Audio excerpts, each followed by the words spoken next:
বাংলাদেশের অন্তর্বর্তীকালীন সরকারের সঙ্গে কাজ করার আগ্রহের কথা জানিয়েছেন ঢাকায় নিযুক্ত ভারতীয় হাই কমিশনার প্রণয় ভার্মা। বুধবার অন্তর্বর্তী সরকারের পররাষ্ট্র উপদেষ্টা মোহাম্মদ তৌহিদ হোসেনের সঙ্গে সৌজন্য সাক্ষাৎ করে এই আগ্রহের কথা জানান তিনি। সাক্ষাৎ শেষে ভারতীয় হাই কমিশনার সাংবাদিকদের বলেন, বুধবার শুধু সৌজন্য সাক্ষাৎ ছিল, কোনো এজেন্ডা ছিল না। ভারত বাংলাদেশের মানুষের স্বার্থে অন্তর্বর্তী সরকারের সঙ্গে কাজ চালিয়ে যেতে চায় ভারত।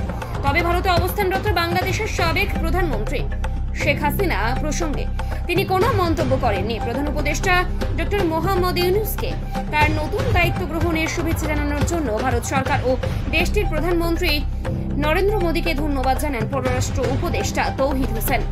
তিনি আরো কি কি জানালেন শুনুন।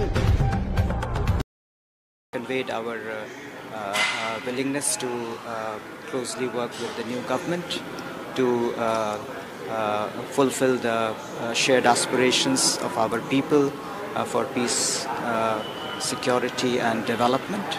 And we also conveyed our intention to engage with the new government to ensure that our partnership benefits the common people in both our countries.